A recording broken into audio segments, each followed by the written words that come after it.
Marcou fofo.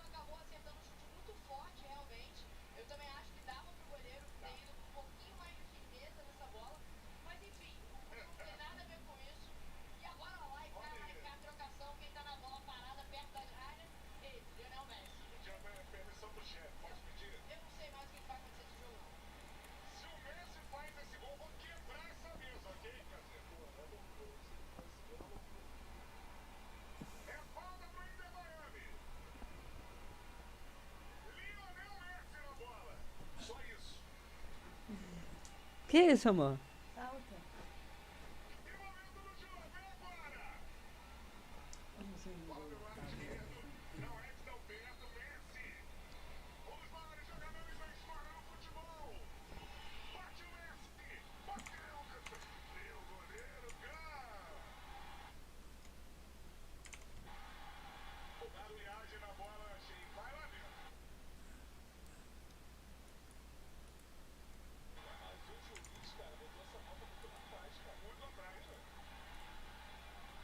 ficou nervoso? Engraçado, né? Porque olha a diferença aqui.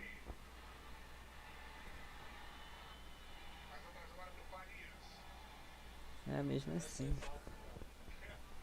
Olha a diferença daqui pra ali. Ó. Tá.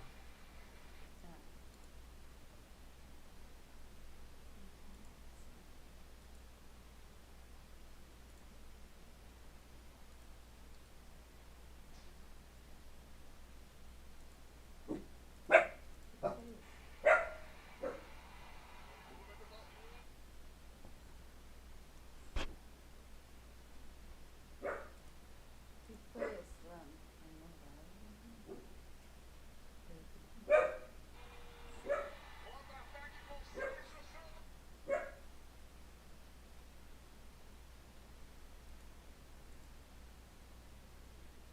Gente, o que tá acontecendo com o jogo? Imagina, eles estão. Tem verdade.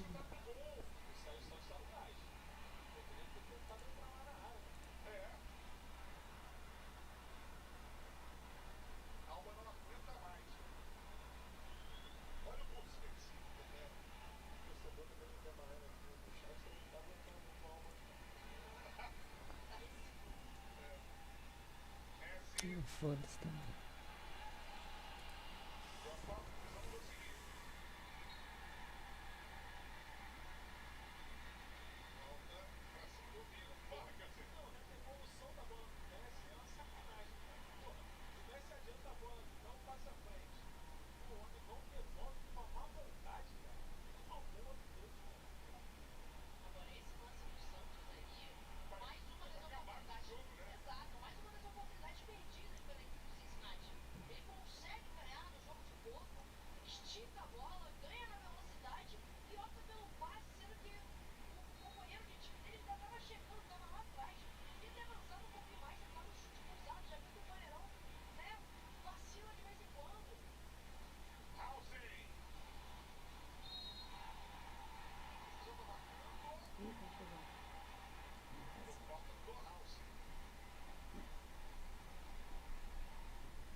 Era nada, tio.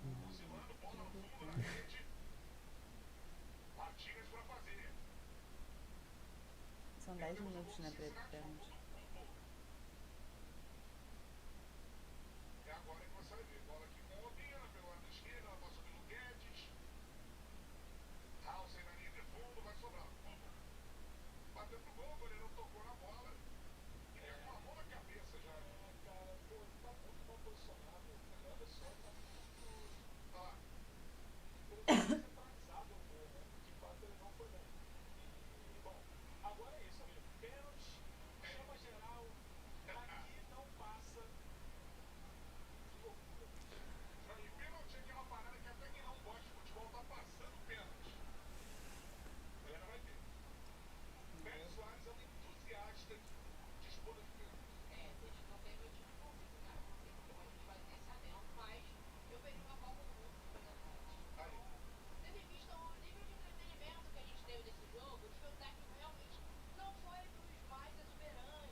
Correr.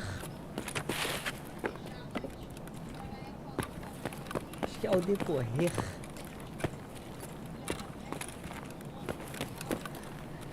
Lionel Messi jogando, Jordi Alba.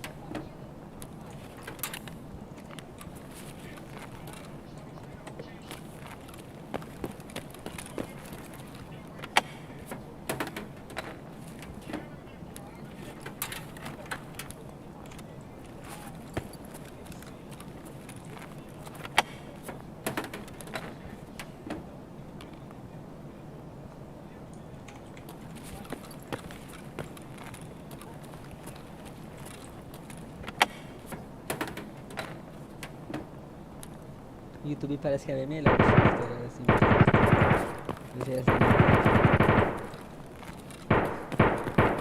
I don't know why, but I really like analytics. You know.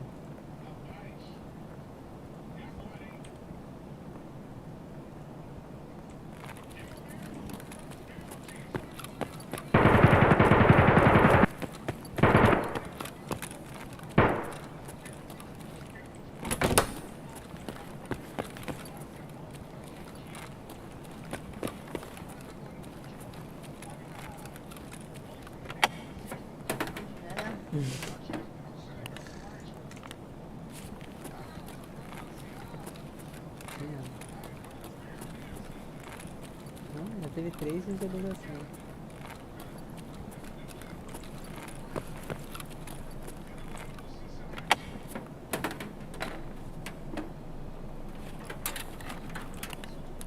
Oh, shit.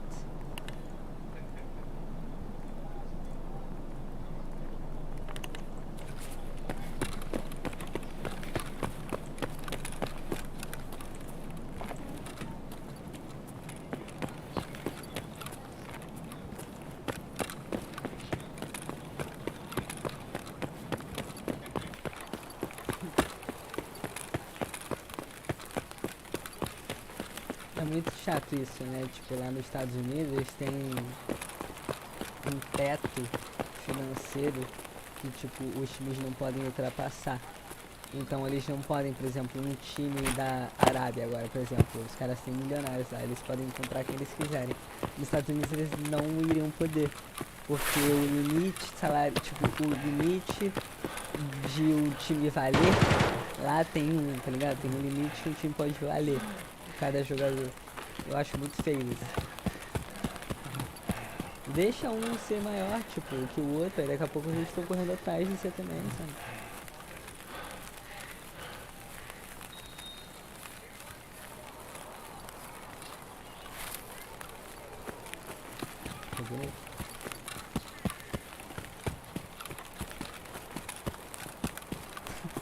Não acredito que tá tão emocionante no jogo da MLS, cara. Eu nunca achei que eu ia estar vendo, viu? Nunca.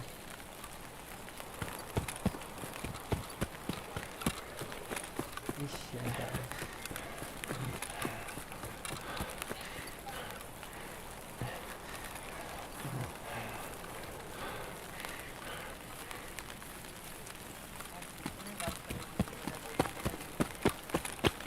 Como assim? É.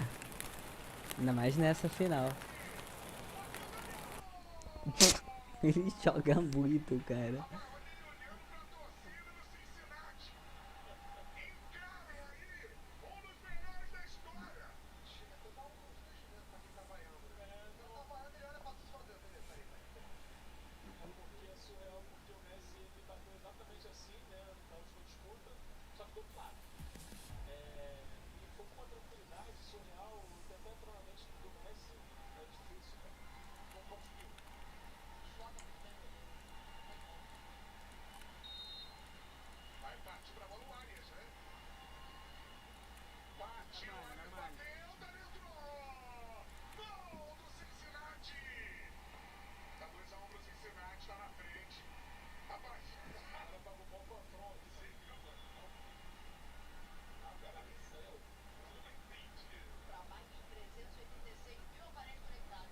Pagou mal o quê?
Tô geral batendo benzão.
Ninguém erra.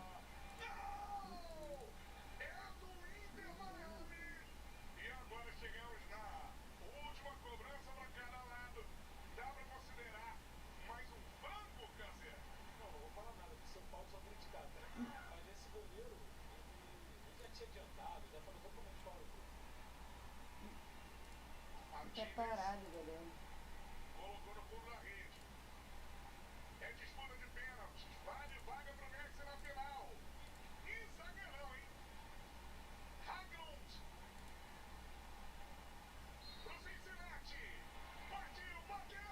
Aê, porra!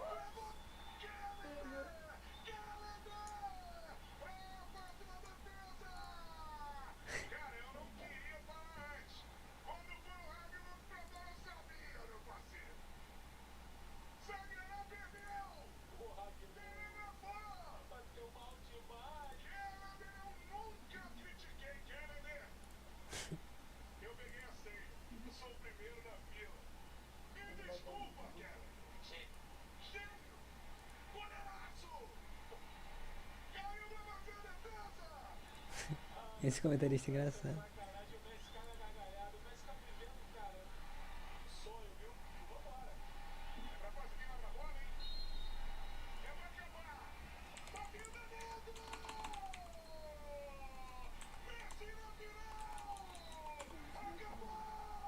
Que jogo, né?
Você tá tendo já fez? Não, sou eu.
Ó.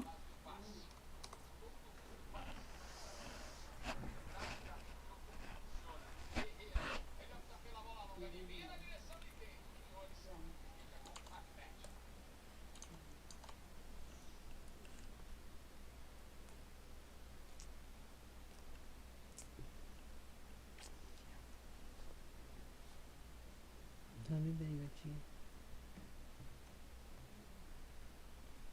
Leva essa seringa pra aí pra não ficar sujando.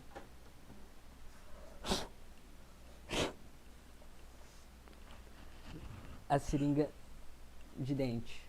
By the way, tá? Pra botar no dente. Só pra deixar claro.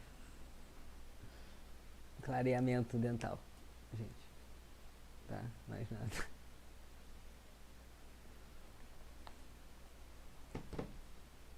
Né, minha deusa?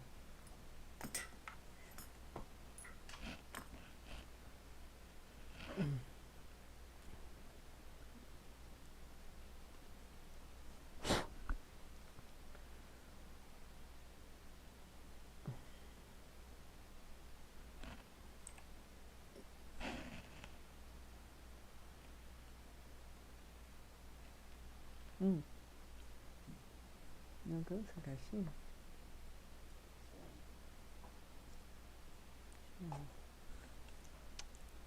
Muito, muito.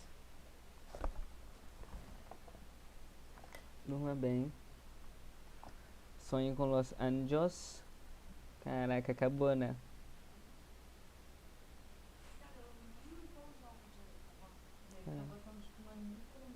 É.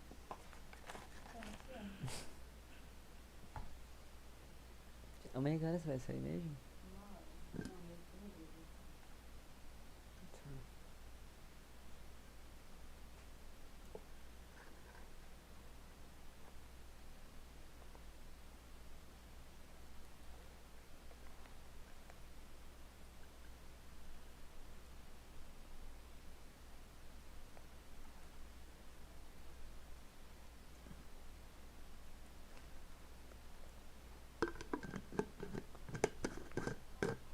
Oi?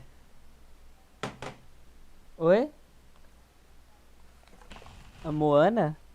Lana tá. Oi? Não tô te ouvindo, linda. Fala um pouco mais alto. Ó? Fala, linda. Tá bom. Chama ela. Fala, Lana.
How do I get out of here? The fuck?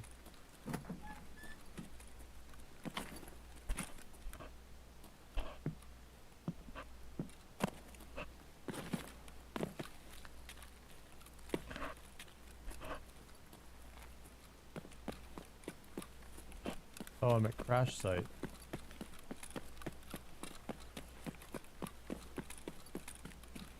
Okay, I'm kind of learning the expansion now.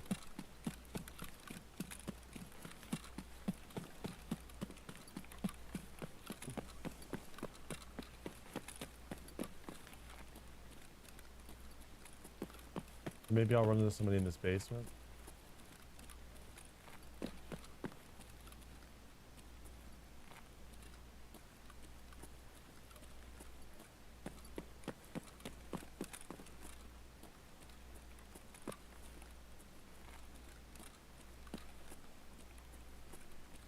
Wait, where's the fucking... Oh, the room's right here. Wait, what the fuck?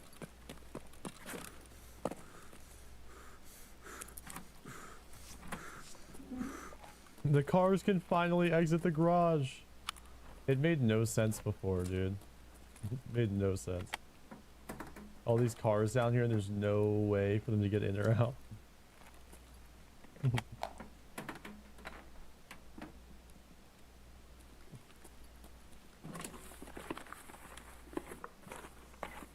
Ooh.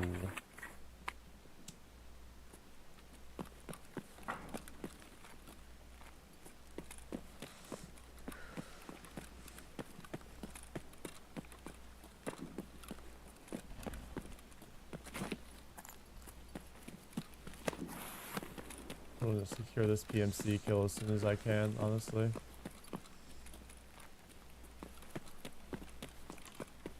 Rip the band-aid off, you know? Give a Bitcoin. Give.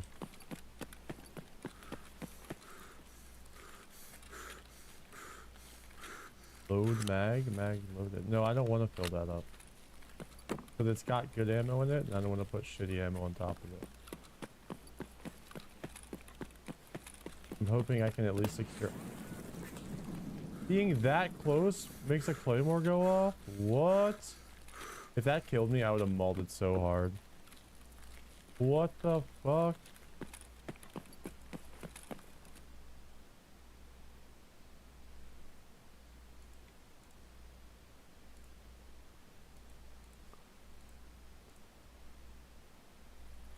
What the fuck?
People shouldn't be able to progress this fast. I mean, the only way you could stop people from progressing this fast is to literally level lock, like lock levels behind time gates. Yeah, you limit how much someone can play per day, or you lock levels behind, like you can't get past level 20 in the first week or something. I wonder how that would actually go. Imagine if they said you can only level up 10 times per week when on wipe. Like the first week you can only reach level 10, second week 20 max, third week 30, fourth week 40, and then 42 after that. The raids are good today. I can't play the game anymore as I travel too much with my new engineering job, but I still love to watch you play. Keep up the grind. Enjoy the job, bro. And big hoss. Thank you so much, dude. First day of the day. Let's see how it goes.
Нет никого.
I don't even think I would be too mad about that, to be honest. Would you guys be mad if they did that? People would have 2 accounts if that was a thing. Would they though? I mean, why would you want to get 0 to 10 and then do it a second time? I mean, maybe not like 10 levels, but I don't know. You get what I'm saying. Time gated quests, yeah, but people would still level up. Like, if they time gated quests, I mean, I guess you might be hurt with trader rep, but I would still level up like crazy. Like, you could just spam factory or something and farm XP.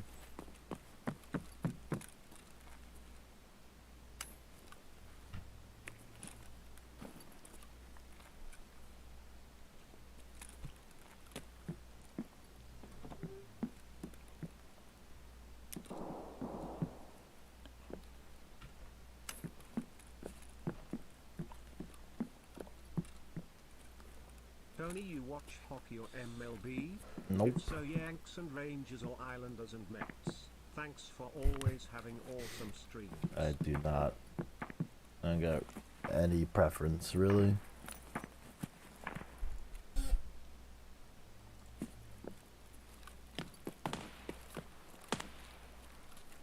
It's an SVT.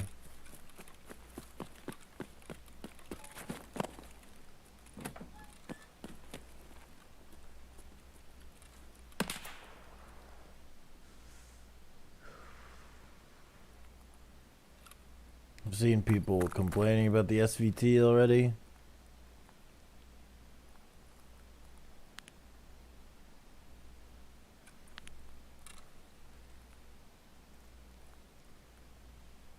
Where is he?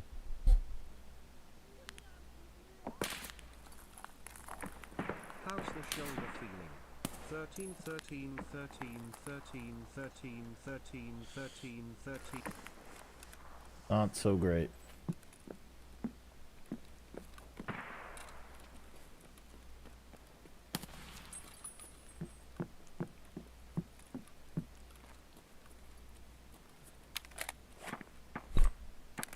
Player scavs already. My extracts. Damaged house.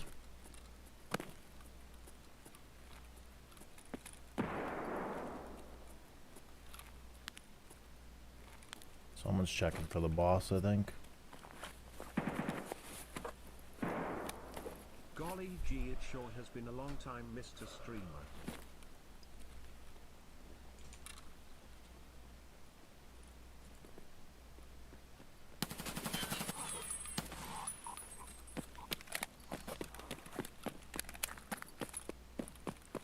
So many player scavs here.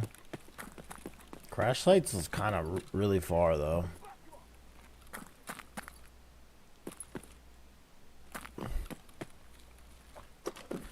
Hi. Thanks, hamster.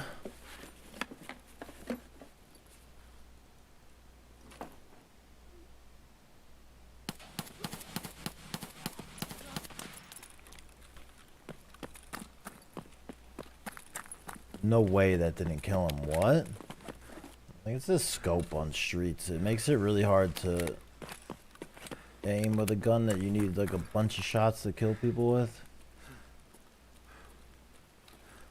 I think streets is too laggy to use this scope. Vince with slap chop still here. It is really a struggle. Thank No you, bro. strippers, no cocaine. How does one party without strippers or cocaine? You don't. Where is Hunter Biden when I need him? You don't, bro. Also, have you guys been seeing this dude Dylan Dennis on Twitter? Rock, thanks for the 2 months. Have you seen him? Bro. So he's fighting Logan Paul soon, or he's supposed to. Bro, he's going wild on this guy. I've never seen shit talk like this before in my life. Dude. Oh my god.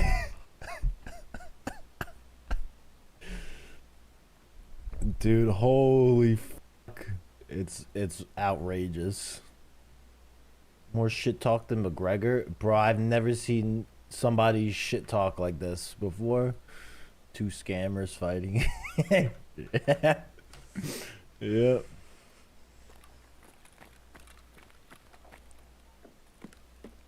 Streets is running alright today. It's just sometimes you get servers that are super laggy, but like the frame rate's been alright. Sometimes you just load into one and it's terrible.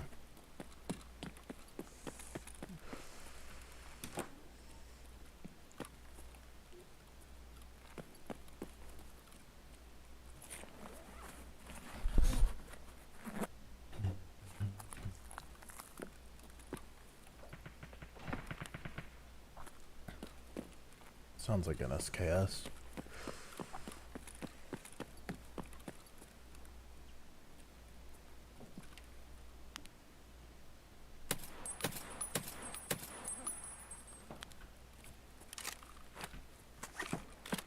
Dead. It's a lot of shoot.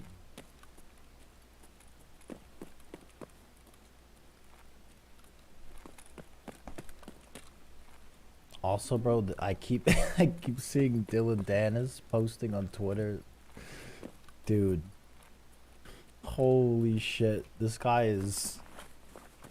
He's ruthless.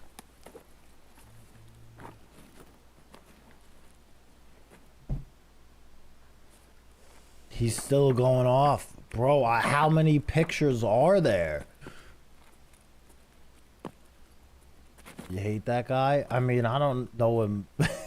I don't know much about him other than the stuff he's been posting about Logan Paul. Bro. He is destroying this guy.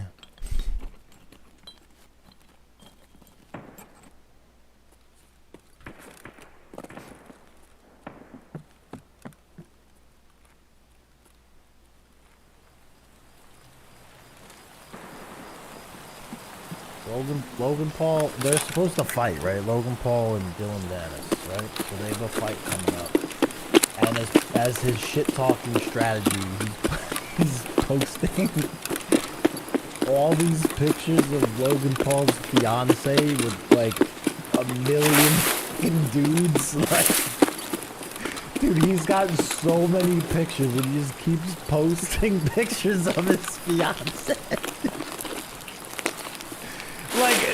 Like I think it's like hundreds by now. Dude, it's I don't know where he's getting them all, but he's got like hundreds of pictures of this dude's fiance with other dudes.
It's unreal.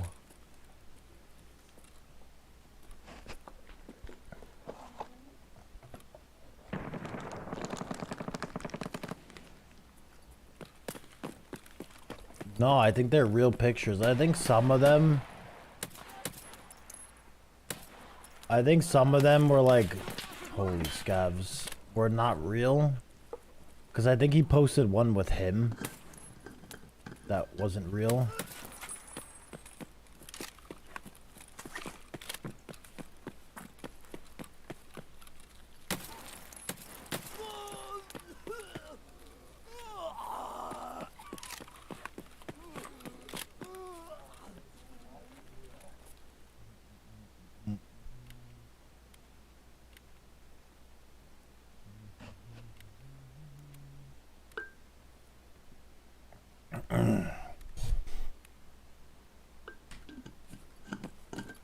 Dude, it's unreal. I've never seen somebody go so long. I don't think Kaban is here.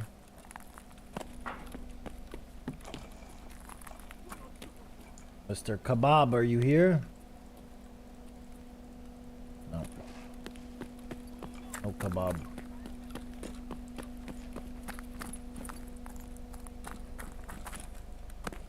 This guy does not like to spawn at all. He's out of pocket for those picks. I think it's fair game. I don't know. You gotta fight to promote. The other dude shit talking you, you know? I feel like it's fair game in that business. You know, it's not like unprovoked.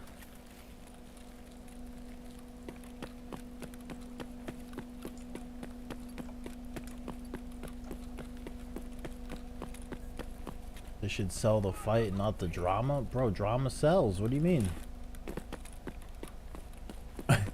What do you think sells fights? The drama. It's more fun to watch two dudes fight each other that got beef than two dudes that are like, oh yeah, it's a good guy right there. We're friends. There's more at stake. When there's shit talking like that, it's just the stakes are higher, you know? Because it's not just, you're not just fighting for like the title or the prize or whatever. You're fighting. Oh, it's a nice laser. You're fighting because the other dude is like your pride is on the line.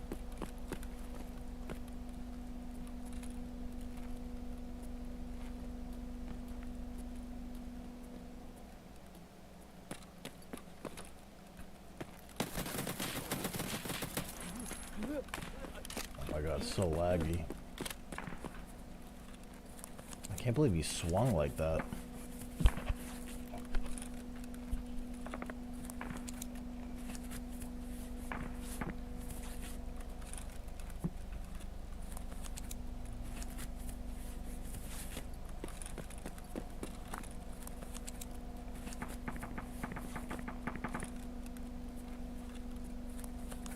Swing or be swung.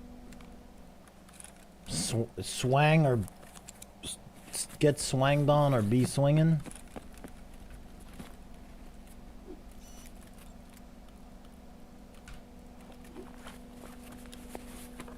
Dude, I had to zero out his armor to kill him. We're in a level 4.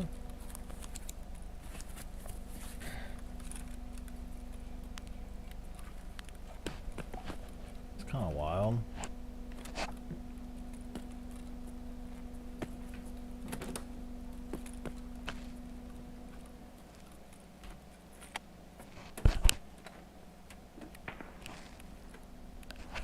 Wonder if he looted the guy I sniped in the beginning.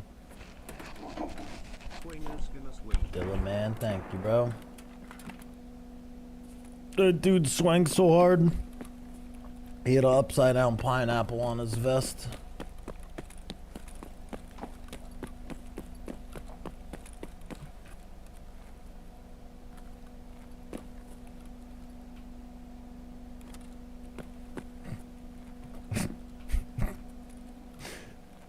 Shit's crazy.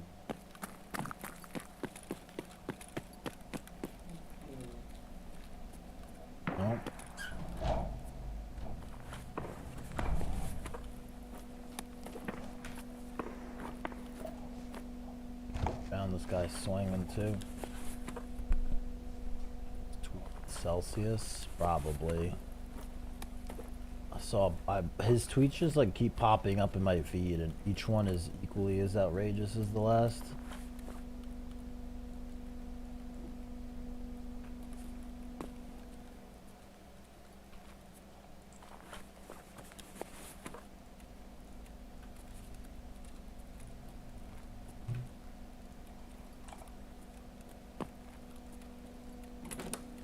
COD leaks? What got leaked about COD?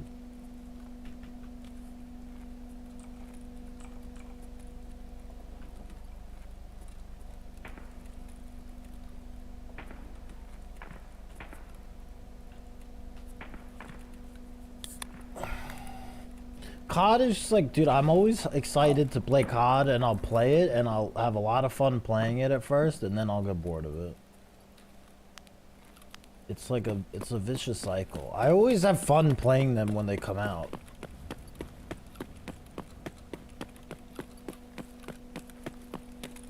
Like even Warzone 2, I had a blast playing that when it dropped. We actually had a lot of fun doing that.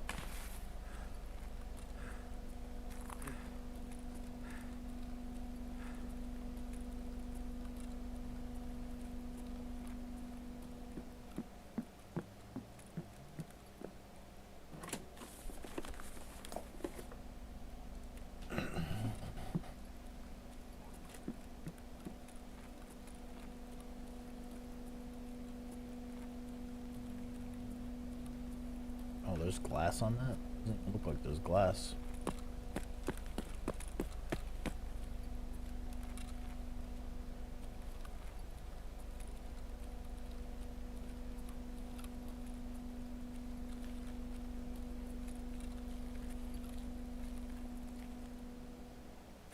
I missed him. Oh shit, wait, what's even my extract? Oh, I went the wrong way. Whoops. Go Klimov Street, I have a flare. Remastering all 16 maps from Modern Warfare 2 2009, adding back red dots on menu maps, map loading, zombie style. That's pretty sick. Although, I don't... Do I really want old maps?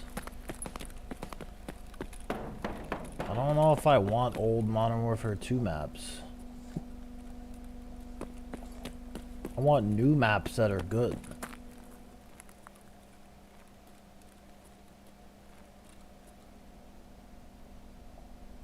Right? Like, I already played those maps. Unless it's old maps plus a ton of new maps. But, like, do I really need to play Wasteland again? GG, I hate this game, but your stream keep me on. Thank you for all. Thanks, bro.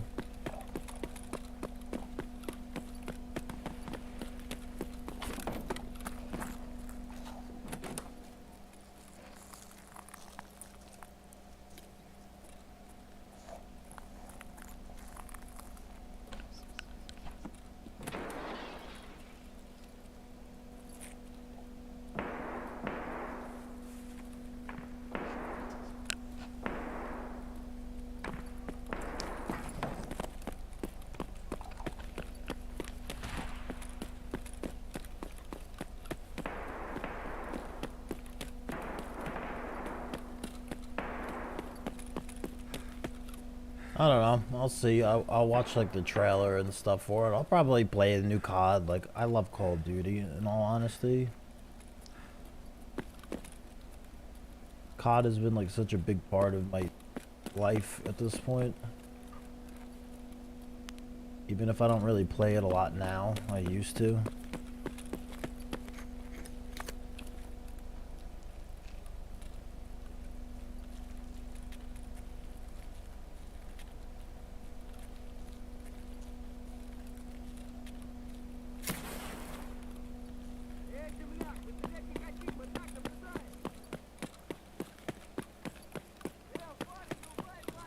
Been going downhill. I mean, you know, it's not what it used to be.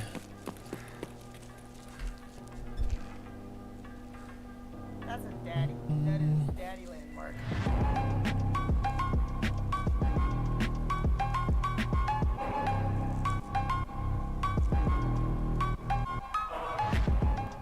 Look at the veins. What the fuck?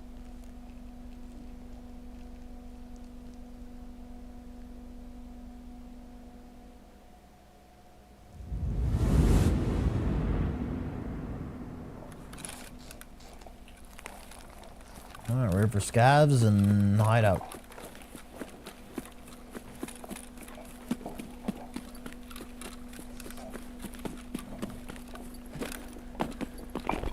Oh, my face cam, sorry. Not bad. Jesus Christ, that scared me. Bro, I can't see a damn thing on this map.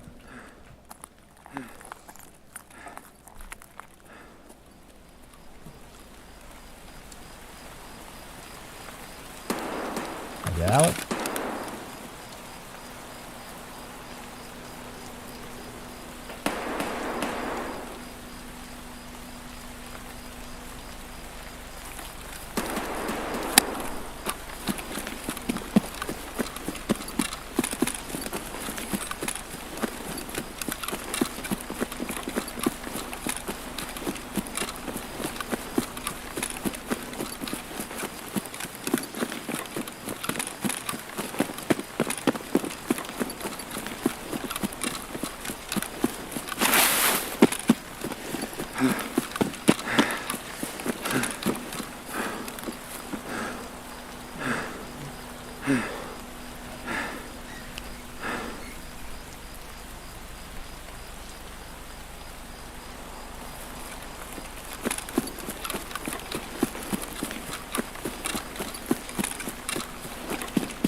was that audio? That audio was scuffed. Capture this wipe. Nah, no shot.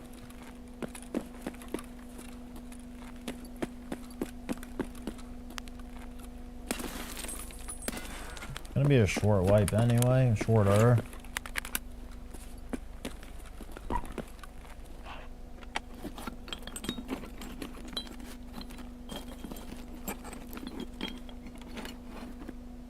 Nice, that's money right there.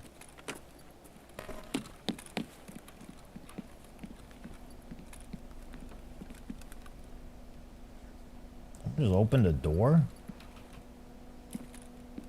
above me in sushi.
Oh my god.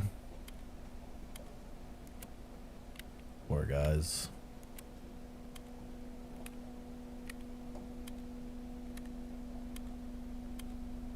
They were just charging in there.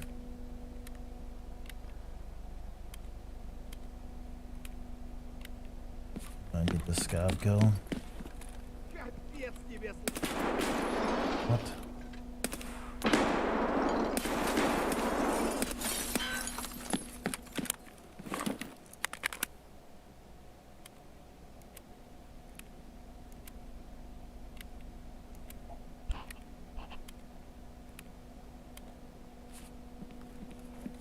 Can't feel bad for him, man. You often don't get a chance to fight back in this game.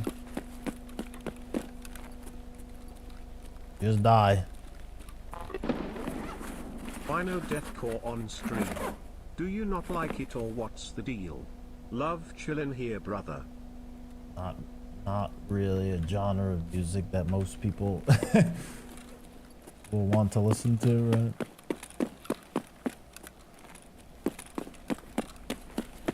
Same reason you don't go to a party and put deathcore on the speakers. Like,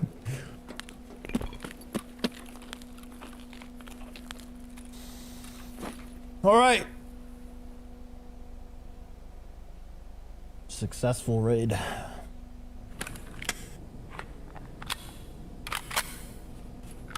All right, 5 scabs this raid.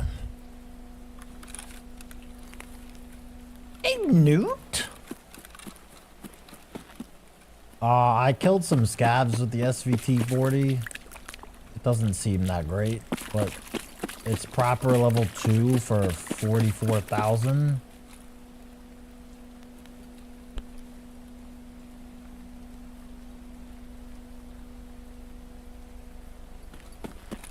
Where are these boys going?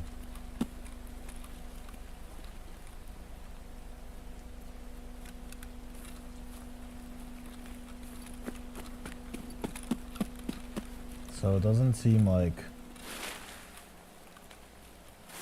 that's like a cheapo gun.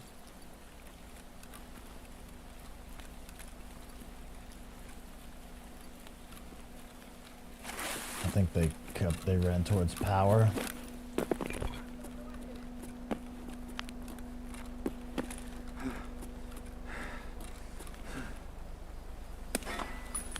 Yeah.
What lawful basis was there for you to ask for her ID?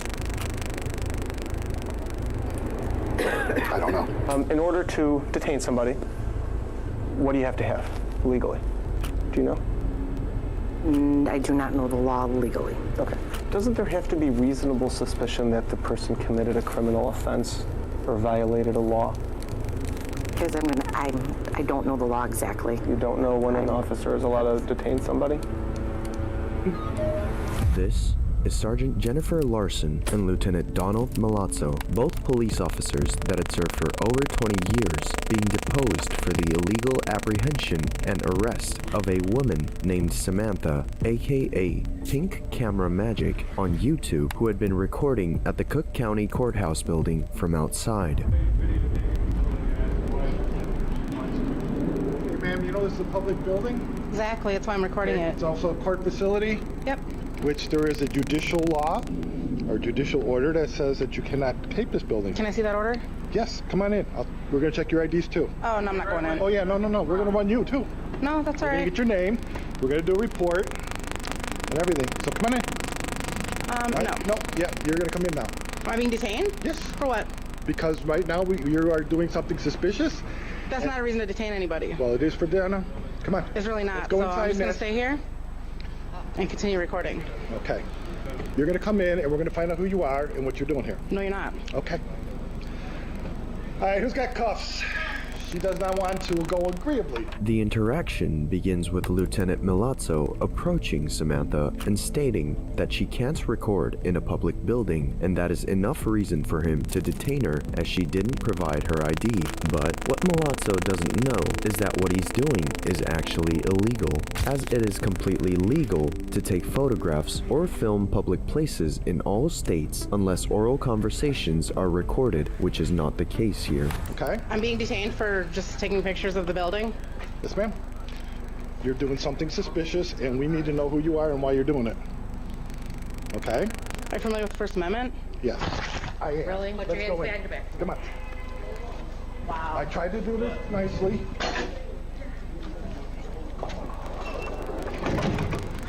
You are aware of Homeland Security, right? After noticing multiple times that he was being recorded, Milazzo finally decided to aggressively grab Samantha's camera with which she was recording him, to later detain her and take her inside. A lawyer. Okay, call your lawyer. That includes my camera as far as consent. Well, it's already on. Are you familiar with the Fourth Amendment? Why do we always get the crazy? I don't know. That second person in the scene, the one wearing the body cam, is Sergeant Jennifer Larson, and what she and Lieutenant Milazzo don't seem to realize is that what they are doing is absolutely outside the boundaries of the law, and that Samantha knows that. Denying yet again showing her ID, Samantha notices that Lieutenant Milazzo is doing something shady with her camera. Did you delete my footage? Do you want to cooperate or not? Remaining silent. It is only making it worse. Do you want to give us an Remaining ID? silent. Remaining silent. Don't consent to searches. We're not going to search you. We're asking for an ID.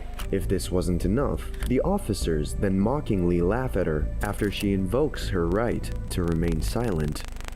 What's going on? I don't know. That'd be crazy to move the building. All we're asking for is an ID. We're asking for an ID. We'll do a report. You can go on your way with the camera. Otherwise, I'm going to confiscate the camera, and we're going to take it downstairs what crime? and print you. Because you're suspicious. Remaining silent. Seeing no cooperation on her side, the officers then decide to give Samantha an ultimatum in an attempt to finally settle the situation. Okay, this is your choice. You can either give us an ID so that we can do a report on this and find out who you are, or we're going to take you in front of the presiding judge. He's going to hold you in contempt, which means that he can hold you for as long as he wants. Remaining silent. Okay, that's great.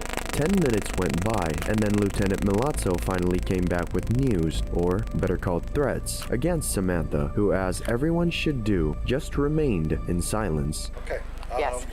We're going to probably take her in front of the judge. Okay. He's going to hold her in contempt for, I think right now he's doing 90 days. Okay. So, is that okay with you? Remaining silent. Okay, but you realize you're going to go to Cook County Jail for 90 days. Remaining silent. Okay. Okay. Now You have an option. All you have to do is show us an ID so that we can do a report, and we'll let you go on your way. I have an option? We told you that before. So right now, you're just obstructing. I'm in the elevator right now. Obstructing what? You're obstructing us from doing our job. I'm remaining silent. All right, cuff her. Let's get her purse. Ken. Get her stuff. I don't consent to searches. Well, we don't care anymore. Okay? Samantha was finally handcuffed and arrested for obstruction to later be freed without any charges. But what the officers are unaware of is that not only did they commit an illegal act, but multiple: unlawful detainment, intimidation, illegal arrest, dereliction of duty, unlawful search and destruction of private property. Shortly after, Samantha was able to hire one of the best lawyers in the country and sued Cook County for multiple civil rights violations. The case has been going on for a few years now, and the conclusion is not yet known, but a part of all of this that we have is the following footage of both the deposition of Lieutenant Milazzo and Sergeant Jennifer Larson. What unfolded in the following never-before-seen footage is one of the biggest and most shocking proofs of ignorance of the law and ineptitude in police history. Is it against the law to take pictures of a courthouse from outside? No, not that I know. Okay. Is it lawful to arrest somebody for taking pictures outside of a courthouse, of the courthouse? No, not that I know. Okay. Is there something Keep your voice up, please. Okay, sorry. So I gotta get every word if it's on video. Okay. Are you familiar with this case at all? Which case? The case that brings us here today, that you're testifying in? Yes. Okay, and in a nutshell, what's the case about? I would say that Amanda is, I guess I called you to say that she was outside videoing when she shouldn't have been. So she's saying we violated her amendment rights.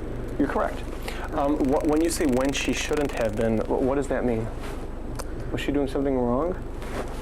Just something unusual, what us as officers would consider unusual. Unusual, okay. Having shown zero knowledge of the law, Samantha's lawyer then decides to push Sergeant Jennifer further to try to make her slip even more. Depending on where you are in the country, Mormons are unusual, right? Depending on where you are, it might be unusual to see a Mormon. Do you get to detain Mormons in those places? I don't know. People detain Mormons. I don't know if they detain Mormons. Would it be lawful? Just because it's unusual? No, I don't. Okay. Is there something unlawful about recording outside of a building? I'm sorry, what was the question? Let me ask you this. Was Miss doing anything illegal when she was detained? No, I would say it was not illegal. Unusual. Talking about unusual things, the statement that follows is something a police officer should never even be allowed to say. In order to detain somebody, what do you have to have legally? Do you know? I do not know the law legally. And if you still think that at least Lieutenant Milazzo knew what he was doing, well, you're wrong. What would you do if one of those people said to you, what's the difference between arrest and detain? What would your answer be? We'd call legal. Mr. Gorman, seated to your left? No. Sheriff has their own legal. Oh, okay. Their own legal who helps them understand things like the difference between arrest and detain? Yes. Gotcha. Was there a lawful basis to handcuff her? Yes. Okay, and what was that lawful basis? Officer safety. Here, Lieutenant Milazzo has just confirmed not to know the difference between an arrest and a detainment, an occasion in which, if they need help, he indicates they just go ahead and call the officer's lawyer to help them. The question remains then, how can someone work 27 years as a police officer and not know the law? Did you have any reasonable suspicion that she was committing a crime? We had reasonable suspicion to ask her what she was doing and why she was doing it, just to get who she was and why. You and I agree on that you had the right to ask her whatever you wanted to ask her. Did you have the right to put her in handcuffs? Officer safety. For the security of the officers, yes. Okay. What made her a threat? Her refusing to give any information that was requested of her. Was she legally obligated to give that information? When an officer has asked her for security purposes to give her identity up, yes, we do have the right to ask for an identity of somebody for our safety. 20 years of service, and Sergeant Larson believes that she's not safe unless she runs your name. Not the kind of cop I would like to encounter if I'm being pulled over. Have you ever heard of something called a Terry search or a Terry frisk? I have. Okay, what is that? I'm not going to say exactly. I don't know the law. Okay. Seeing how she has no clue of anything related to law, Samantha's lawyer then decides to make up a hypothetical scenario to further prove his point on how wrong the arrest was. The police officer goes over to somebody on the street. Let's call the person Mr. Plaintiff. Okay. Police officer goes to Mr. Plaintiff and says, hey, let me see your ID. And Mr. Plaintiff says, no. Is the officer now allowed to put Mr. Plaintiff in handcuffs and detain him? I object. It's a hypothetical. It calls for speculation. Yeah. You can answer. Okay. I do believe, yes, for officer safety, they do have the right. Doesn't there have to be reasonable suspicion that the person committed a criminal offense or violated a law? As I don't know the law exactly. At least we saw so far how Jennifer takes responsibility and accepts that she doesn't know the law, in big contrast to her lieutenant, who instead pretends not to understand any of the questions the lawyer asks and makes fun of the situation. If you could go back in time to the day that you arrested her, would you still arrest her? So you're asking me if I can go back in time? Yeah. I don't know how I could do that. Okay. Did you understand my question? I did, and you're asking me to suppose whether or not I can go back in time. I can't. So you can't tell me if you would still arrest her? I can't tell you what would happen on that day if I went back in time, no. Okay. Is this an attempt to be funny? Not a bit. Are you trying to answer my questions? I'm trying to answer your question. You really can't figure this out because you can't wrap your head around time travel.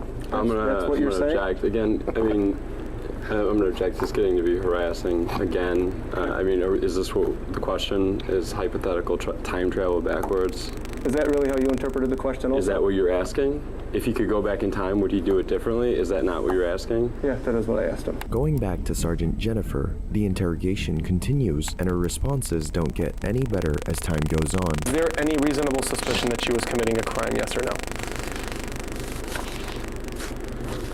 We weren't sure what she was doing. Okay, so if you don't know what somebody's doing, do you have reasonable suspicion that they're doing anything in particular? No, but we have a reasonable response to ask what she was doing. Right. Agreed. You could ask her what she's doing. And when she refuses to answer, are you now allowed to detain her?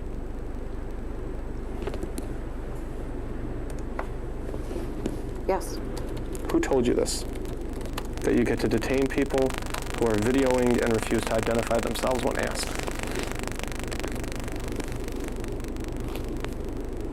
That is the face of someone getting caught, being held accountable, and humiliated for their illicit actions. Despite always refusing to admit that she had done wrong, everything was captured on camera and the answer is clear as water at this point. But this is not over, as in complete opposite to Sergeant Larson, Lieutenant Milazzo wasn't going to go down without a fight. Are you familiar with the Fourth Amendment, by the way? Vaguely. What does it say in your own vague terms? No illegal search and seizure. Unless there's probable cause. Or that's about all I know. Okay, all right, good enough. He said that's about all I know. All right. Now there was somebody else who asked you the same question that I just asked you about your familiarity with the Fourth Amendment. Who's in this room right now? Do you know who that person was? My client. She asked you that, didn't she? I don't recall. She asked you, are you familiar with the Fourth Amendment? You don't remember that? No. Lieutenant Milazzo admits not to recall neither the location in which this happened, nor who actually asked him, when in reality, all of us know that it was Samantha and he's just playing dumb, and everything was recorded as we saw before. I'm a lawyer. Okay. Oh, you're lawyer. That includes my camera as far as intent. It's already on. You're familiar with the Fourth Amendment? I don't know. After recalling the incident, the lawyer brings up his offensive comments towards Samantha at the time. If I tell you that your answer was, oh great, why do we always get the crazies? Would you dispute that? No. Does that sound like something you would say to somebody? That's something I did say that day, yes. So you remember saying that? Yes. Do you remember saying that in response to the question, are you familiar with the Fourth Amendment? No, I just remember saying it. Why is it that you felt she was one of the crazies? When people act in a way that is not in their best interest. How was she acting that was not in her best interest? Well, at any time, all she had to do is identify herself. We could have done our report. And you have an option. All you have to do is show us an ID so that we could do a report.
I'll let you go on your way.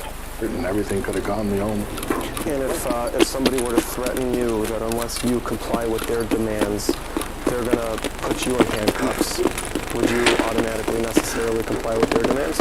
Yes. No, Jack. You would? False speculation. You was able to answer.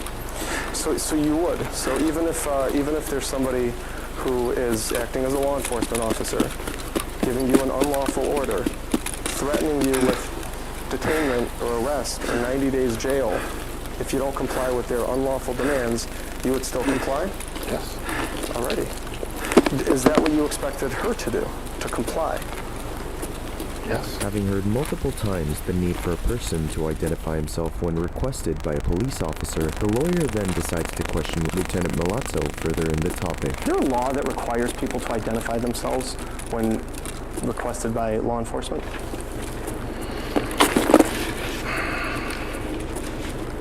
I don't know. And when asked if he had deleted the files from his camera, he blatantly denies it, despite it all having been recorded by the body cam the sergeant had at the moment. Did you delete her pictures? No. Who did? Don't know. You don't know who deleted her pictures? No. By the time you got in front of Judge Peter Felice, they were deleted, weren't they? As far as I know, they were still on there. You grabbed her camera away from her outside, did you not? Yes. From that point until you were in front of Judge Peter Felice, did she ever hold her camera again? No.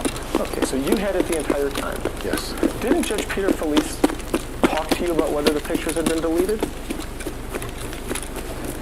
He asked for the memory thing so he could delete them. He asked for the memory thing so he could delete them. Not only did Milazzo prove the lawyer's point of the pictures being deleted, but he also had just involved a judge in the same illicit act he's being accused for. You just said that he asked you for the memory card because he wanted to delete the pictures. Is that your testimony? Yes.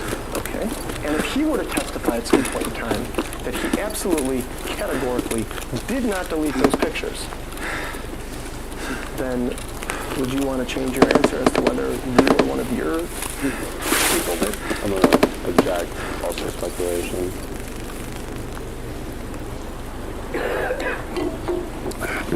No one had custody of the camera but me. Would it have been lawful for you to delete her pictures? I don't know. So what do you think? Are you allowed to go over to people's pictures and delete them? No. Without a court order? No.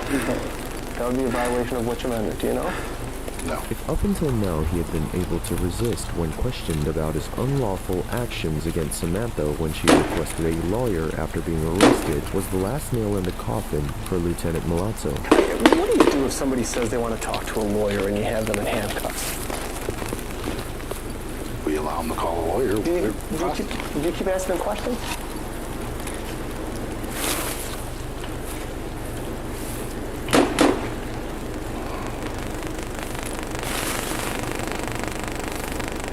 Depends on the case. Oh, I got you. Okay, tell me the case in which you would continue to ask questions of somebody in custody after they ask for a lawyer. If we're doing an investigation, we're going to ask. I got you. Okay. Do you know which amendment it is that allows people to demand a lawyer? Do you have any idea? No. Have you ever read anybody the Miranda rights? No. You've never read anybody their Miranda rights? No. Have you ever arrested anybody? No. Other than Ms. Berquist? No. And you don't know the Miranda rights? Not offhand, no. When you arrest somebody, do you have to advise them that they have the right to remain silent? Yes. Do you have to advise them that they have the right to an attorney? Yes. Do you have to advise them that if they cannot afford an attorney, one will be provided to them? Yes. Okay. Now, what if somebody says, yes, I want to talk to an attorney? Do you get to keep asking them questions? Or do you have to call a lawyer for them before you want to ask any more questions? I don't know. You don't know? You don't know if you're allowed to keep asking questions of somebody in custody after they ask for a lawyer? No. How long have you been employed at Cook County Sheriff's? 27 years. 27 years. I imagine you only became a lieutenant recently? No.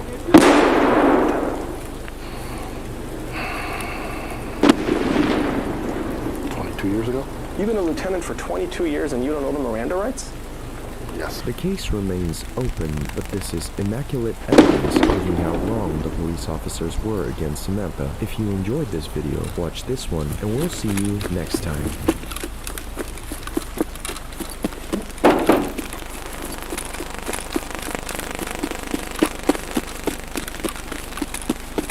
Mr. President, thanks for joining us. Thank you. Why aren't you at the Fox News today? Well, you know, a lot of people have been asking me that, and many people said we shouldn't do it, but you see the polls have come out, and they're leading by 50 and 60 points, and some of them are at 1 and 0 and 2, and I'm saying, do I sit there for an hour or 2 hours, whatever it's going to be?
Pedophiles are monsters, and they are not always who you expect. Here are 4 shocking times when some of the most disgusting pedophiles were finally punished for their heinous actions, starting with 53-year-old Stephen Budd, who was a teacher at Rosarian Academy Elementary School. And I say was because he got caught and arrested after the truth was revealed that he used to give out candy to kids in return for sexual favors, a reward system he liked to call Bud Bucks. 2 of Stephen's students that had been sexually abused by him in the similar way in 2003 finally decided to report him in 2006. The police took Stephen into custody not long after. The following footage has never before been seen, and the detectives' faces had been blurred to keep their identities protected. This was a couple years ago, right? Yeah. How long ago was this? In 4th grade.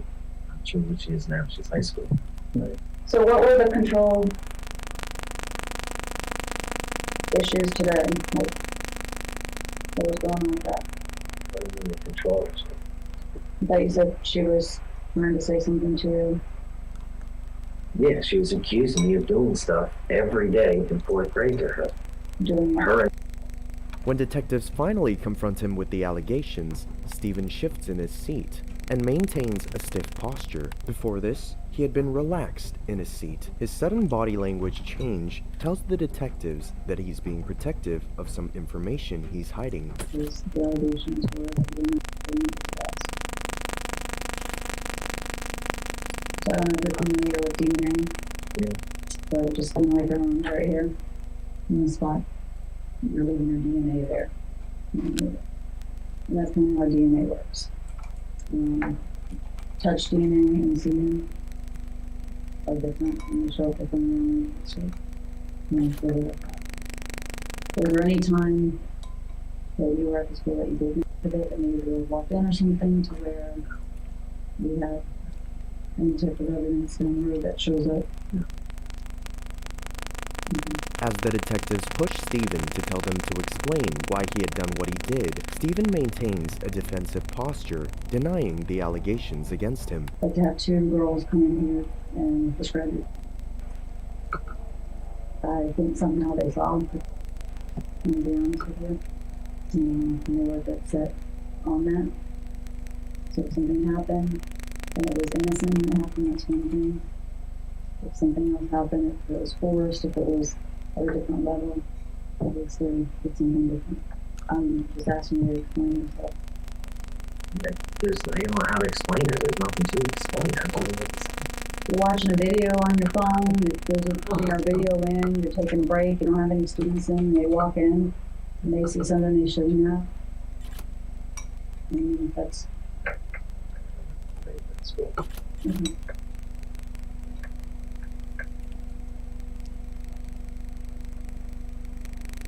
This is serious shit. Yeah. I mean, it's very serious. That's it. It's just rare that, 2 separate people from 2 separate families will have the same allegation without something. The friends for years, they were best friends. Right? Like you said, they don't have any ill will against you. I didn't think so. If you didn't do something to, make them angry, wake them up, or usually that's the case. But you said that's not the case, so we're trying to figure out why they would come up with this. I haven't spoken to you. Stephen then confessed to having kids under his desk, but could not justify why they were ever there. It was at this point that he had unintentionally admitted to suspicious behavior, which was just one step closer for the detectives to put him behind bars. Well, I want to understand this out of your class, because I don't right now. You have reading, you have beanbag, you said under the desk. Well, under the desk wasn't necessarily a center. It's just kids ended up there at some point. Okay. That was one of the places that they went, as well as like under the computer table, as well as, up front and wherever. Anywhere, as long as they weren't in their desk, I think, they were happy. Mm-hmm. How many kids can fit under the desk at one time? Your desk? I don't know. It looked pretty small to me. I wouldn't say you could fit more than 2. Yeah, that's Do you agree? yeah, I guess. The detective asks Steven why he had taken kids out of his class during class hours, and Steven is at a loss for words as he couldn't come up with an excuse as to why or where he would take them. And then she says that you did take them out of class. Then what would you say to that? She'll say hypothetically. She said yes, we took them out of class. And you have these girls saying this happened. And you have Miss Medina saying, yes, we took them out of class. How would we account for that?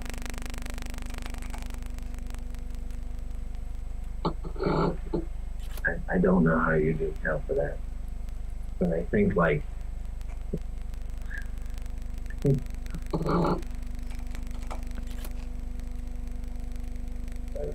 were there, we weren't there. That's why it was a while ago, too. So you're saying you don't remember that? I don't want to put words in your mouth. No, I don't ever remember pulling anybody into agreement during French or Spanish or whatever it was that year. Or any class, music, PE, anything. The detectives ask Steven if they could have his DNA sample as evidence, and Steven is done talking. He refuses to say or provide anything further without a lawyer. Would you consent to a DNA standard for us to compare to any potential evidence located in the bills? Personally, I would, yes. But I also think this is like, there's no answer, and I can't piece it together either. So I'm thinking at this point, I need a lawyer. I need to find out someone that can tell me and look at this for me, not nothing personal against you guys, but you're if a little girl came to me and said these things, I'd be heartbroken and go with her too. Stephen Budd was finally arrested and sentenced to 3 consecutive life sentences with an addition of 15 years on his sentence, with 2 counts of sexual battery on a person less than 12 years of age, 1 count of lewd molestation, and 2 counts of lewd exhibition. But the positions of power don't end with teachers. Ralph Shorty was a 35-year-old senator, a Republican from the Oklahoma Senate, who at first would go unnoticed as another normal adult. But it is only when you know his case that you'll start to realize the type of monster he is. It all started with an anonymous tip from a concerned dad to the police, saying his son might be involved in suspicious activity at a hotel. Either here for narcotics or prostitution for narcotics. Little did the police know of the disturbing and harrowing discovery they were about to make. Drop what? You got ID, Shorty? Shorty doesn't sound like a last name to me. Senator Ralph Shorty had just been caught in a motel room with a 17-year-old teenage boy whom he said was just hanging out with and talking about life, but that was not the same testimony given by the boy. The boy had a meeting set up on Craigslist with a person named Jamie Tilley, who was offering cash for performing acts. Jamie Tilley is none other than Senator Ralph, who is now taken into custody to be interrogated. This is shocking footage of Senator Riley and his arrest, which led to the senator's downfall. Once the interrogation starts, Ralph claims he did not know the boy's true age and assumed him to be 20 years old. Well, we were inside talking, and we heard a bang on the door. I honestly didn't know who it was, couldn't see through the keyhole or the peephole. And so, the young man I was with, I know has, I've known him for, we've been talking, he's come to the coffee shop that I operate a couple times. I've even had him over to my house, play video games before. Had no idea, told me when I first met him that he was 20. And so when they first got there, I didn't know what the issue was. Didn't know if it was, somebody trying to get in or what. Ralph initially claims he met the boy at a coffee shop since the boy was a high school dropout and wanted to get a GED. Ralph, in his empathetic nature, claims that he had offered to help the boy study. The boy's tablet, however, was confiscated, and the police had found chats which would incriminate Ralph. He is then confronted with this evidence in hopes that he would end his false tale of meeting the boy in a pretense of helping him study. Okay, so how do you, when you text him or how y'all communicate? Usually phone call. Phone calls? Okay. Well, it's interesting because on his tablet, he has a conversation that he says he had with you using an app called Kick. You know what that is? Okay. Well, there's a pretty lengthy conversation on his tablet that he says is with the guy that is you, that he that is online, or the Kick ID is Jamie Tilley. And you told officers that night that that's who what you're online. He called me Jamie. I'm not sure why. Okay. And anyways, so we had a conversation between him and this Jamie Tilley about, he says, I need money for spring break. Jamie Tilley says, I don't really have any legitimate things I need help with right now. Would you be interested in social stuff? He says, yes. This goes on about how can I come get you, blah, blah, blah. We go on. He says, he starts calling this guy Daddy. He says, hurry up, Daddy. The evidence and the body cam footage from the police is enough to file a charge against the senator. Despite all that, he still denies the accusations and claims his version of events as true. Hey, keep me updated because I want you bad, Daddy. The guy named Jamie Tilley says I'm going to be like a good little boy if you keep calling me Daddy. This goes on. Well, then it gets to the end. It says, okay, I'll be down the street, a couple houses, in about 10 minutes or so. He says, okay, let me know so I have an idea. Then that person says, I-35 about to exit at 4th Street. And then it says, I'm here. Well, we've got a witness that sees him get in a white Grand Cherokee, and they follow that white Grand Cherokee to the hotel, first to 4th and Eastern at the gas station, and then to the Circle K. Yeah, This is the gas station. Yeah, the gas station, and then to the Super 8 where the guy in the white Jeep Cherokee and him go in, check into a room, and then go back out and go into a room 120. All right, and they sit there until the police show up, where she then calls his dad, and the intern calls the police, and the police show up there to 120, knock on the door, and then you come out. So again, I ask, you told officers that you have online identity, Jamie. This guy, Hagen, saying he was talking to you. We got a witness picking him up at the same time that this message was sent saying I'm here. So I kind of got to say that Jamie Tilley's you. It's not me. It's not you. Okay. Ralph had also talked to the boy about his pregnant wife, which I didn't mention, but yes, Senator Ralph Shorty was actually married and had a child on the way while he was meeting this teenager. At this point, the officer's frustration with his lies is noticeable. On the other hand, the senator appears calm and continues to deny any claims, thinking his title would get him free and clear him of any charges. How old is your youngest child? 5 months. Okay. So he's telling me that when he first met you through Craigslist, that he posted an ad in Casual Encounters, and that he had a lot of responses for it, but that you said that you wanted him to mess around with your wife while you watch. He said that he showed up to you, or you guys got together, started talking about that, he found out your wife was pregnant, and then said that it never happened because she was pregnant. So here's the deal, Ralph. You and I both know what the truth is, and the truth is not what you're telling us. We're not saying you're a bad guy. We're not saying you set out thinking that this is some 15-year-old kid you're going to go bang. We're not saying that. We're saying, hell, maybe you didn't know how old he was. I don't know. I think you probably did based on what he's telling me, but things are what they are. Tell us the truth. Get it out there. Let's get this over with, get this behind us so we can all move on. No, you're not. You're telling us part of what happened, but you're not telling us what's going on. You told the officers there that you had an online identity of Jamie. He's talking about, you talk about in these texts when this Kick account, about your kids and your kids being sick and your coffee shop and then you got customers left and that you close at 8. I mean, it's clearly you.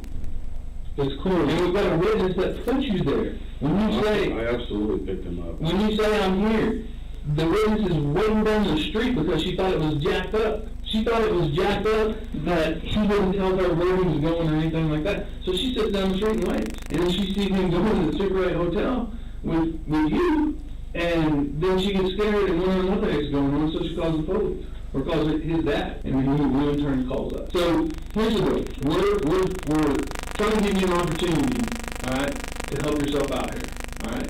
We have a electronic, we have the device, these are just photos of it. We actually have downloaded the entire device now. So we have everything that y'all said that night.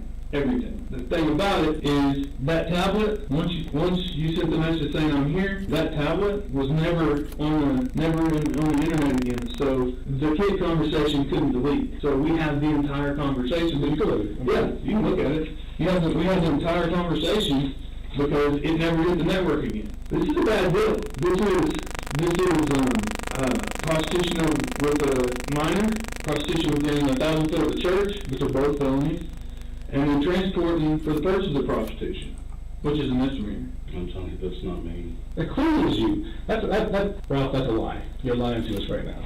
That's clearly you. No one else. Dollar Stick Coffee Shop. I'm here and you're there.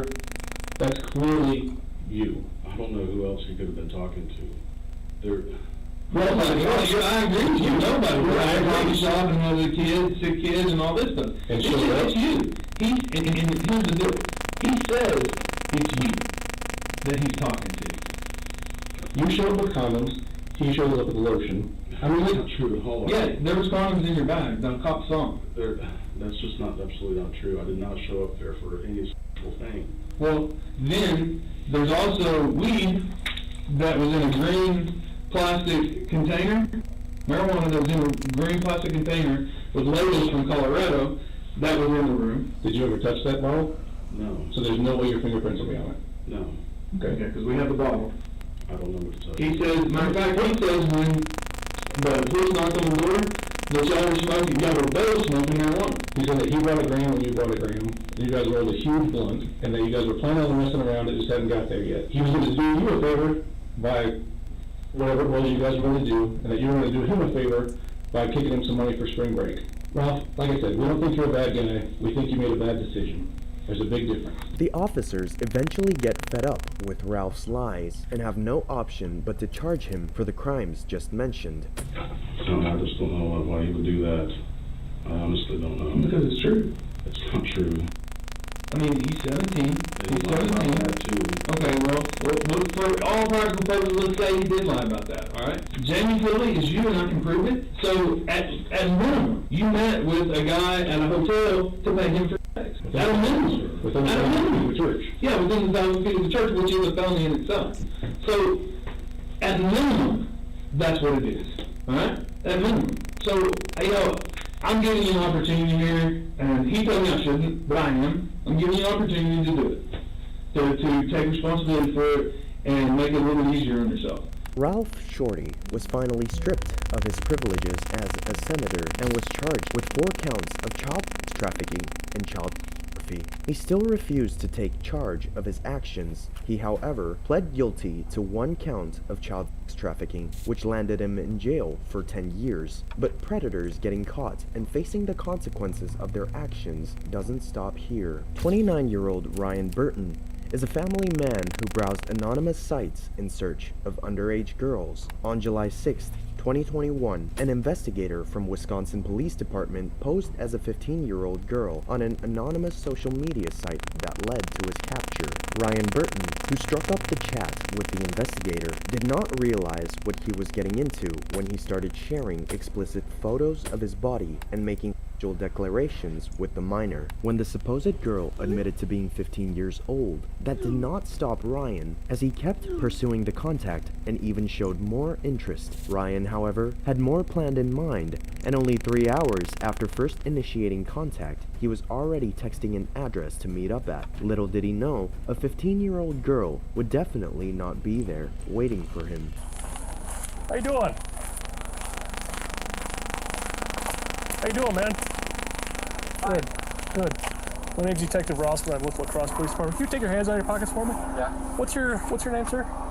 Brian. Brian, okay. Any weapons with you today? No. Okay. If you just want to put your hands on top of your head, I'm just going to pat you down, make sure you got no weapons with you today. I'm here at the police department as well, sir. See our badge? Yes. Okay.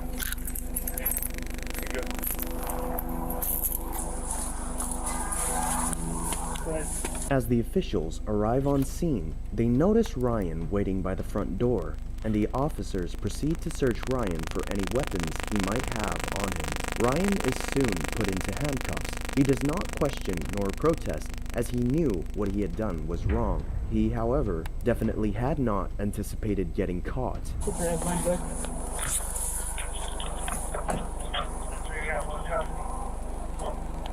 Yeah, the line custody.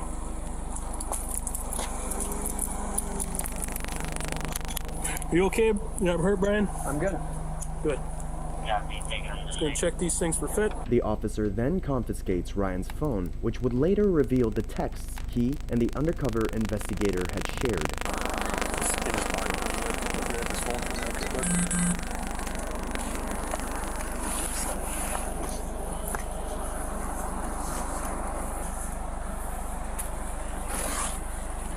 This is Dad's car. There's 2 IDs, one for his wife, one for him. And wallet was in the center console, which gave me permission again. Yeah, should be. I'm watching that getting in.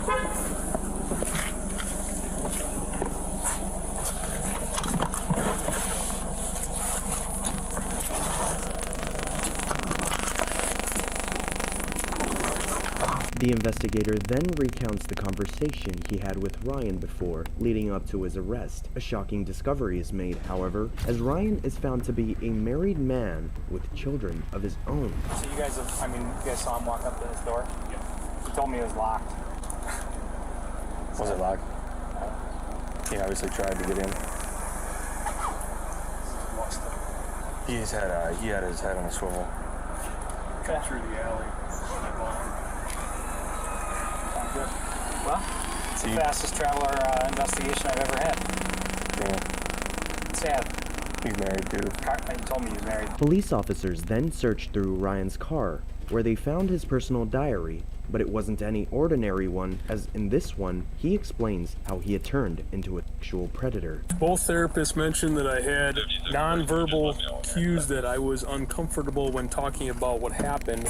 After some reflection, I think this is because I've always felt like I'm a good person, I'm kind, but this has turned me into a predator, and that makes me very uncomfortable. Wow. Why don't we just take that whole thing? Okay. Later, after being arrested and taken in for interrogation, Ryan denies any knowledge of him having committed any crimes that revolved around children. You know why you're here? No. Okay. Well, I have an investigation that's open, and you're involved in it. Okay. All right. But it's a pretty serious allegation. So Ryan, obviously you're here. You were taken into custody this evening, okay, for a reason. I got an open investigation. I investigate crimes against kids. Okay. All right. Does that ring a bell? No.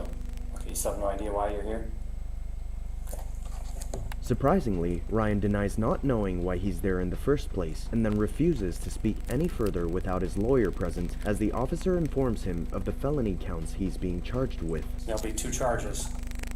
All right. One of them is the use of a computer to facilitate a child sex crime. Okay. And the second one is the attempted second-degree sexual assault of a child. Okay. All right? So I'll respect your wishes, and we're going to get you out of here as soon as we can. Ryan is facing the felony counts of attempted second-degree sexual assault of a child and for the usage of a computer to facilitate sex crimes. Ryan surprisingly is left free after he signs a bond that limits him from any contact with his 2 biological kids and supervised contact with his stepchild, while also limiting his internet usage. Ryan then receives a sentence of 22 years in probation, along with his name added to the sex offenders registry to warn everyone of him. And another person that's going in that list is 28-year-old Ricky Clark, a pedophile who has been in contact with a 14-year-old girl through an app where he explicitly showed intentions of having sexual relationships with her. Before things could get worse, Ricky Clark is however caught and arrested, and that is thanks to an official from a help group called Protect the Innocent that helps prevent crimes that confronted Ricky along with the teenage girl's father after setting up a fake meeting with him where he finally was confronted for his crimes. Is your name Ricky? Yeah, well, I need to talk to you. Why are you talking to a 14-year-old girl? I'm not talking to a 14-year-old girl. We got screenshots, we got everything. This is her father. We got everything. Let's start being real, Ricky. What are you talking about? What are you talking about? What are you talking about? You know what we're talking about. No, I'm just trying to figure out what you're talking about. I don't know what you're talking about, a 14-year-old girl. You show them the screenshots? You want to start being honest, or we can go through everything right here, right now? Well, can we talk somewhere else? Because I don't want to talk in front of everybody. Yeah, we can talk a lot. Ricky takes them to the side to talk in a more private place. After this, he acts confused at first, saying he had not done anything he was being accused of. So... It's kind of weird you guys went to lose you guys. Well, not really. It's weird? No, I just didn't see it. Oh, okay. Well, I mean, you're so why is it weird that we're wearing bulletproof vests? Well, I don't know what you're talking about. That's the thing. Huh? I don't know what you're talking about. That's the thing. That's the thing. Okay, Yeah. So, you want to pull out your phone then? I'm going to have to pull my phone off for something I don't know what you're talking about. Okay, well, we could get the police involved. No, you don't. Just... You're saying you don't know what we're talking about. So pull out your phone and show us. The little girl? You don't remember her name? Caitlin? Why are you crying if you didn't do anything? I'm not crying. Why rub your eyes? I can't rub my eyes. After being confronted and told why he's in this situation, he maintains his innocence and his ignorance on the matter, although this bad acting would certainly not last for too long. You talked to Caitlin. Yes or no? Because this can start going another way. We're a mediation group. Okay, so, but you want to start being honest here about, well, so you could get some help, or what's going on? You don't remember what you better start thinking. Because this can go many different ways. Having been warned of the multiple consequences his actions could bring to him, clear frustration is visible analyzing his body language, especially the act of rubbing his eyes and letting go of a deep sigh. He denies knowing the girl until he's asked to pull out his phone so his chats could be checked. He then has a change of answer and says he might have talked to the girl. I'm trying to remember who Caitlin is, that's why. Okay, well then pull out your phone and jog your memory. I mean, we'll leave right now if you pull out your phone and... Well, my phone, I was just But don't sit here and like try to like put the text messages away. What app were you talking to her on?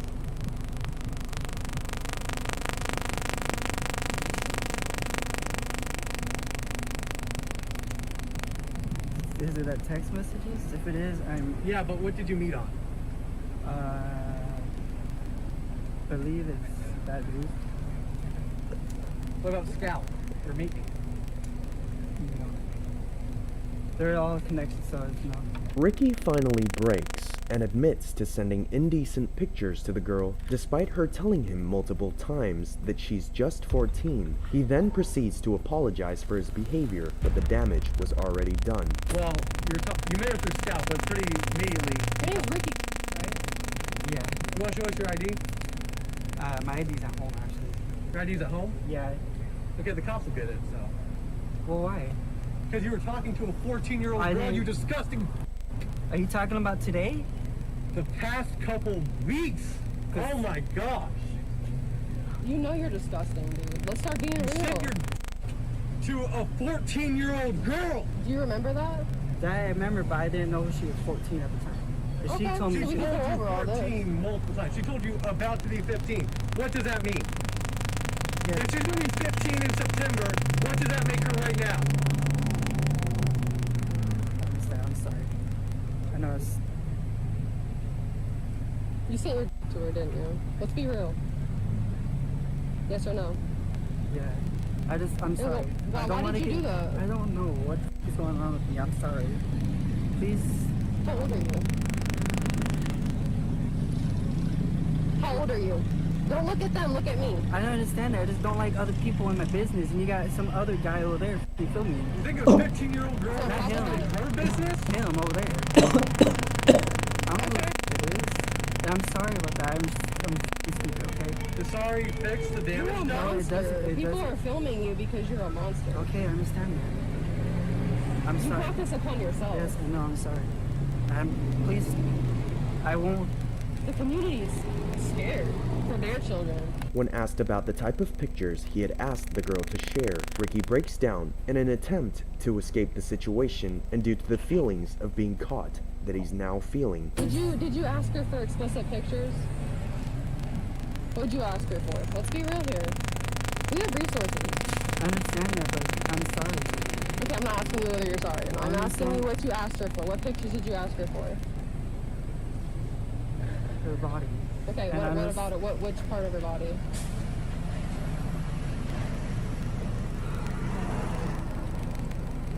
Please, I don't want to get... Which part of her body did you ask her for? I don't want to get in trouble. I'm sorry. I'm just asking you a question. I know that, but please don't put this on. Like, but this is her father. I He wants understand. honesty. I understand that. He wants honesty from you.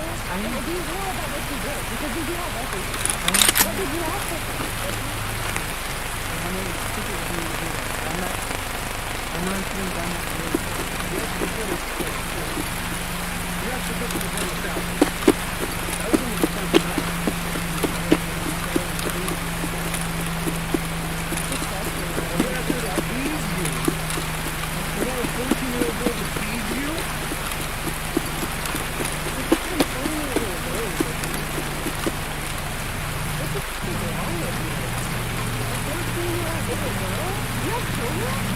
After having yet again another breakdown, which is not that convincing, Ricky continues to apologize for his actions.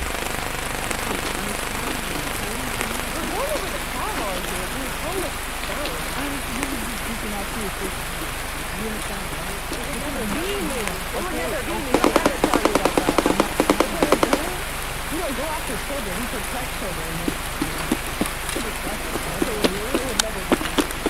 All kinds of children and traffickers. These are people's whole entire world walking around it. You're trying to and abuse. You're disgusting. But regardless, this proves to be unsuccessful for him as cops later arrive at the scene and the situation is explained to them.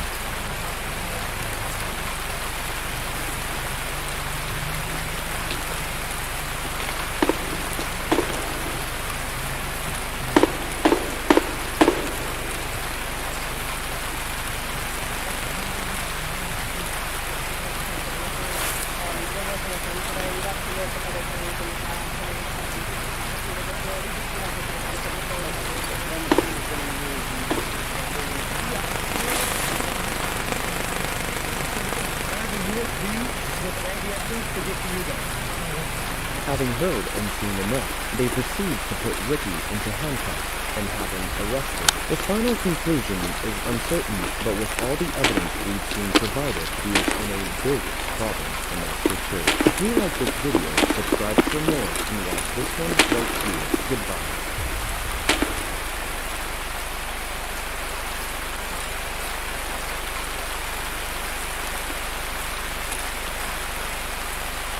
This is Tracy Young. Tracy is about to be interrogated by the police after she was caught stealing money from a law firm she worked for. Together, Tracy Young, Brett Hall, Keith Granger, and Courtney Kelly devised a plan to steal over $1 million. This plan would include holding a woman named Gail Spencer in a home while Tracy went to work and used Gail's PIN number to transfer the money. Keith and Brett would watch Gail while Courtney set up a bank account for the money transfer. Unfortunately,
Зажмурился на.